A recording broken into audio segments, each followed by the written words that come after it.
yang sehat dan selalu kesehatan. Oke, bertemu lagi di kelasnya Bu Jazil, mata pelajaran produk pengolahan hasil nabati. Ya. Sebelumnya Ibu absen dulu ya.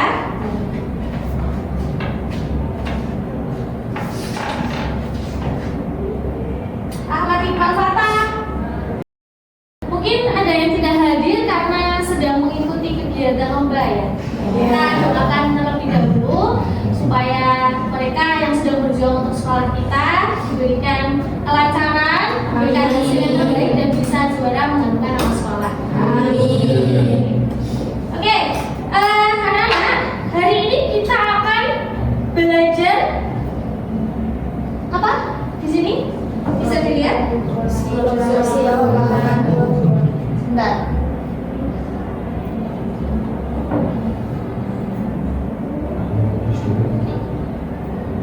Apa? Produksi olahan buah-buahan. Ya. Hari ini kita akan belajar produksi olahan buah-buahan. Di mana buah-buahan itu salah satu kelompok bahan pangan nabati. Ada di dalam pelajaran kita. Ya. Sebelum masuk ke materi, Ibu ingin mengecek konsentrasi dan fokus kalian dengan melakukan ice breathing.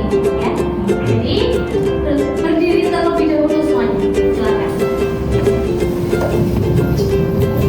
Ya.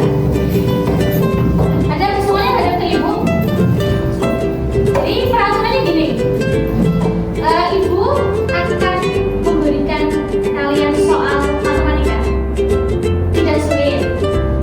Cuma jumlah pengurangan kalian aja.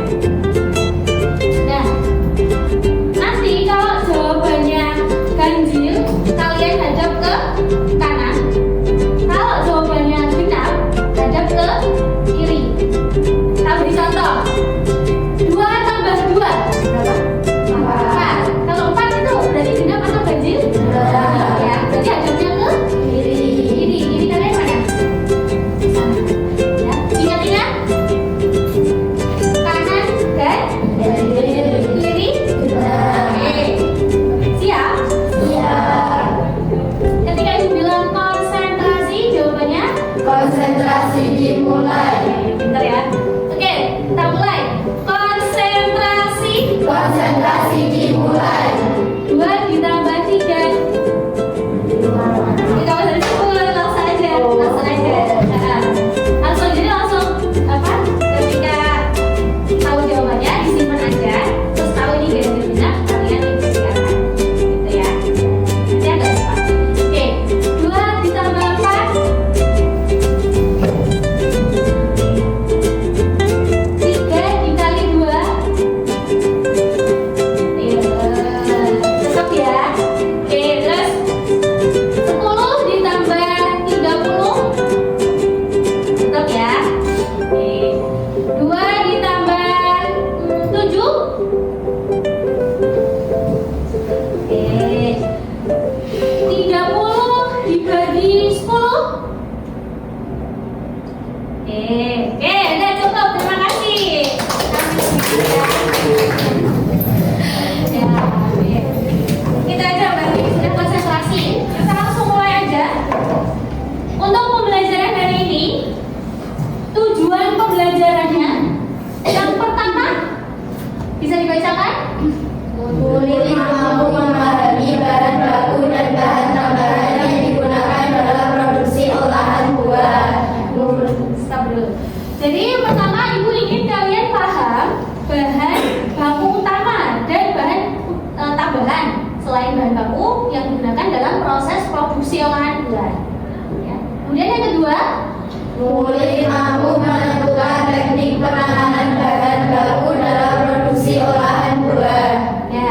Yang kedua, Ibu ingin kalian bisa menentukan teknik pengendalian bahan sebelum diolah. Jadi kalau bahan sebelum diolah itu tetap rentan mengalami kerusakan. Penanganannya apa sebelum diolah ini supaya tidak rusak ya. Kemarin di pembelajaran sebelumnya itu sudah Ibu ajarkan ya tentang teknik pengendalian mutu bahan ya. Oke. Yang ketiga, Kulit mampu memproduksi olahan buah.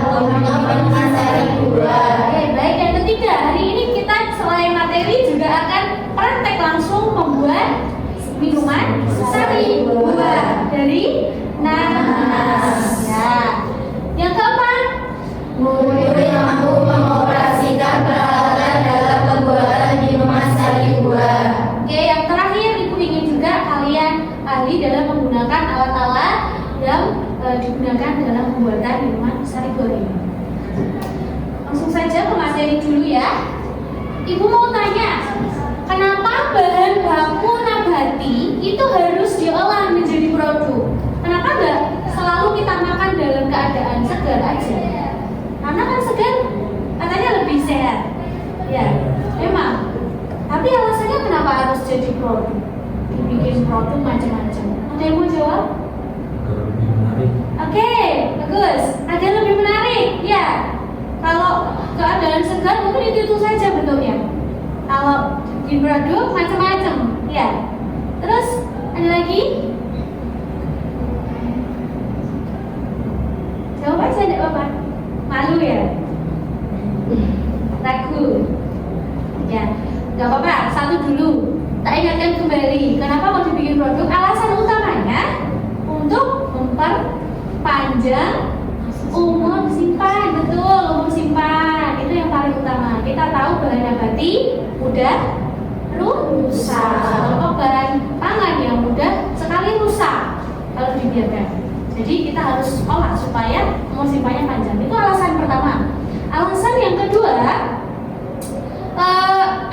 kita mau meningkatkan ya daya jual, nilai ekonomi supaya meningkat ya. Kita tahu kalau panen raya itu harganya bisa sangat murah karena ketersediaannya banyak, tapi permintaannya tetap.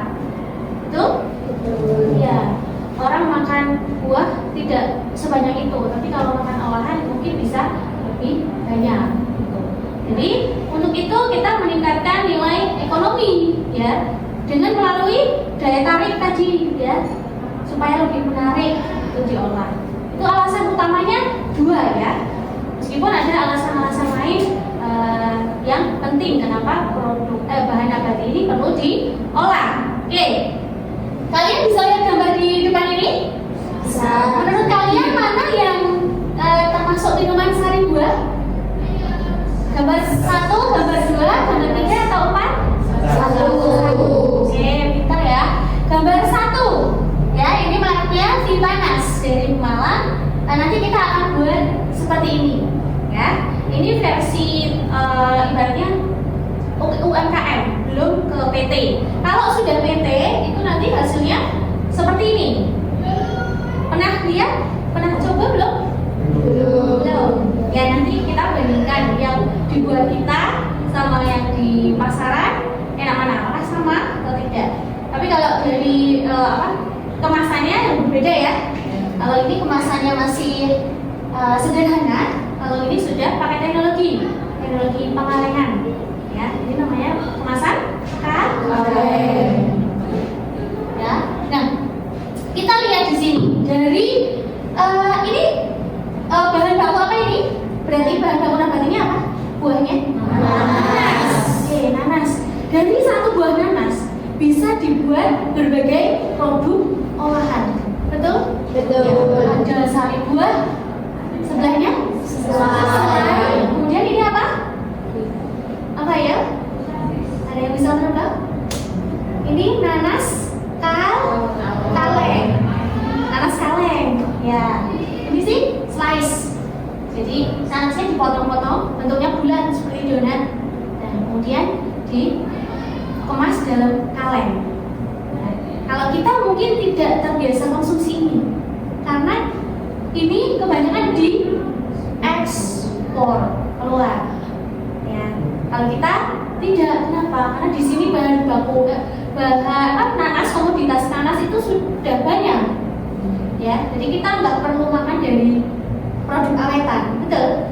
Nah, sedangkan mereka yang di luar negeri itu komoditas nanas itu hampir tidak ada, karena nanas itu adalah buah tropis, ya. Jadi karena tidak ada, langka, jadi mereka memakan buahnya dari bentuk apa?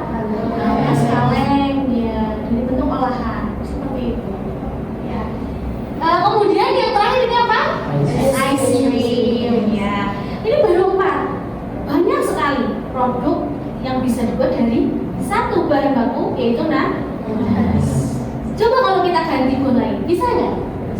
Bisa sekali. Jadi peluang pasarnya ada tuh? Ada. Itu tugas kita, tugas kalian, ya, untuk bisa punya inovasi, ya, inovasi untuk produk olahan buah. Kita hari ini nanti bikin minuman sari buah, itu dulu, ya. Kemudian banyak sekali produk yang bisa dikembangkan dari satu jenis bahan baku nabati. Tadi sudah tak jelaskan. Ini nanas, kemudian bisa jadi berbagai olahan makanan, ya. Namun harus disesuaikan dengan karakteristik atau sifat bahan yang dimiliki. Ya. Jadi kita harus kenal dulu bahan apa yang mau kita gunakan. Nanas, cirinya kadar airnya tinggi. Nah, berarti cocoknya untuk produk apa? Ya. Kemudian buah yang mengandung pati tinggi, cocoknya untuk produk apa? Itu kita harus kenali dulu kandungan-kandungan yang di dalam bahan nabati, ya. Sebelum kita lanjut, ya, jangan ngantuk, kita main tebak-tebakan, ya. Oke? Langsung kita main tebak-tebakan dulu. Tolong siapkan selembar kertas masing-masing anak, ya. Bentar, teman-teman. Say semuanya. Halo, ya. Ini ada kertas.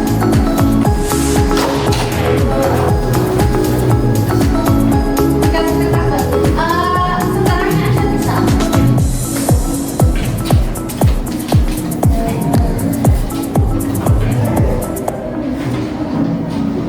Ya.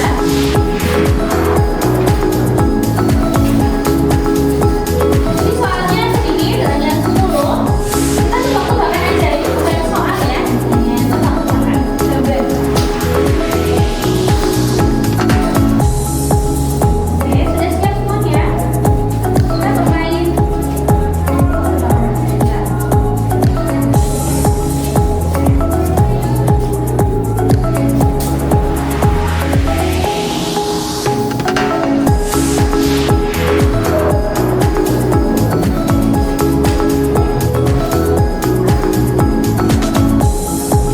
Oke, mulai. Sudah siap?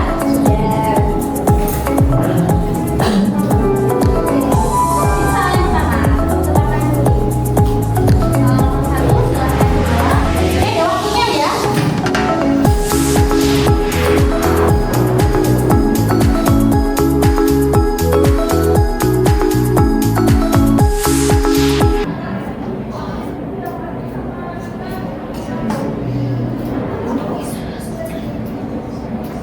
Oke, kita lanjutkan, ya, anak-anak.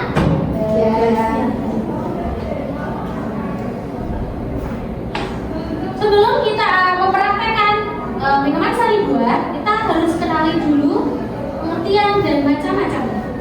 Pengertian sari buah adalah minuman ringan dengan atau tanpa penambahan gula dan bahan tambahan makanan yang diizinkan. Pada pembuatan sari buah digunakan jenis buah yang memiliki rasa khas dan aroma yang tajam. Ya. Oleh karena itu hari ini Ibu akan buat dari buah nanas. Agar mendapat aroma dan rasa yang maksimal, digunakan buah yang telah memasuki fase matang, atau bahasa lainnya itu ripe. Ya. Ini bacanya apa? Ripe. Ya, ripe. Disebabkan pada fase tersebut kandungan pati sudah turun dan terdegradasi. Terdegradasi itu maksudnya terpecah menjadi gula.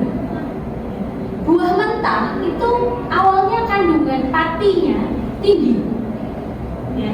Kemudian ketika sudah masuk ke fase pematangan buah, pati ini akan terpecah menjadi gula. Sehingga buah yang matang memiliki rasa yang manis. Nah, kalau masih ada kandungan pati yang terlalu tinggi di buah itu bisa menyebabkan cairan itu keruh dan terdapat endapan. Kasusnya misalnya kita bikin minuman sari buah. Kalau buahnya kandungan patinya tinggi, itu nanti lama-kelamaan itu akan muncul endapan gitu. Makanya kenapa di awal mungkin akan terlihat jernih, terus lama-kelamaan akan seperti ada endapan. Keruh. Itu sebenarnya bukan kotoran, tetapi pati buah. Hanya saja meskipun itu pati buah, kebanyakan orang tidak tahu. Jadi menganggapnya itu mutunya sudah rusak. Iya enggak? Kalau kita lihat minuman terus keruh, anggapannya apa? Udah basi. Padahal belum tentu. Itu bisa jadi pati yang terendam. Gitu. Nah, kemudian macam-macamnya itu sari buah itu tidak hanya satu jenis ya. Jadi ada 4 berdasarkan kepadatannya. Yang pertama sari buah murni. Tidak terdapat penambahan bahan seperti air, gula, essence dan lain-lain. Jadi ini pure buahnya, ya. Seperti kalau kalian tahu juga buah yang press juice, ya. Itu maksudnya ini sari buah murni. Jadi misalnya nanas, kalian peras, kemudian dapatkan airnya. Nah itulah yang dinamakan sari buah murni. Ya, tidak ada penambahan apapun, jadi murni. Kemudian yang kedua, minuman bersari buah. Kalau ini sari buahnya itu ditambahin air, gula, pewarna dan lain-lain. Ya, jadi kalau tadi yang murni tidak ada penambahan, kalau yang ini ada penambahan. Yang hari ini kita mau buat ya ini jenis yang kedua, minuman bersari buah. Kemudian yang ketiga, konsentrat sari buah. Itu adalah sari buah yang dihilangkan sebagian airnya, kemudian diawetkan dengan cara pembekuan. Kalau ini biasanya nanti dicampur sama bahan lain, kemudian dijadikan produk lain. Itu konsentrat, jadi kayak ekstrak buah. Kemudian yang keempat, pure. Ini bacanya apa? Pure, bukan pure. Kalau pure itu E-nya 1, kalau ini E-nya 2, jadi bacanya pure. Ya, pure. Pure itu bubur buah yang dikentalkan. Jadi kalau bahan baku kemudian di blender jadi bubur buah, nah itulah pure. Nah, untuk membuat minuman sari buah ada beberapa alat yang kita gunakan ya. Kapsiler, pisau, timbangan digital, gelas ukur, blender, kain saringan, bowl, dan panci. Dari 8 alat ini ada yang masih belum mengenal? Bowl, oke. Bowl itu istilah untuk mangkok. Jadi bahasa Inggris aja. Sebenarnya ini mangkok. Bisa baskom, bisa mangkok, bisa wajan. Ya. Nanti siapkan itu. Kalau kapsiler paham ya? Alat untuk apa? Mengemas, ya. Mengemas, mengepres kemasan ya. Kemudian bahan. Nah ini bahan-bahan yang digunakan dalam sari buah. Ya. Ini nanti disiapkan. Ada yang mau ditanyakan dari bahan ini? Saya. Oke, gimana? Apa itu natrium benzoat? Oke, natrium benzoat itu adalah bahan kimia yang digunakan dalam pembuatan minuman, produk minuman dan makanan sebagai pengawet. Ya, jadi tujuannya untuk memperpanjang umur si makanan. Jadi rata-rata industri makanan dan minuman pasti menggunakan ini, ya, dengan syarat tidak melebihi batas maksimal. Maksimalnya berapa pun dosisnya? Itu 1 gram dalam 1 kilo. Jadi kalau kalian bikin 1 kilo berarti maksimalnya 1 gram natrium benzoat. Ada lagi yang mau ditanyakan? Oke, Sitrat itu apa? Oke, asam sitrat. Kalau asam sitrat itu dia asam yang terdapat di dalam buah sitrus seperti buah jeruk, buah lemon,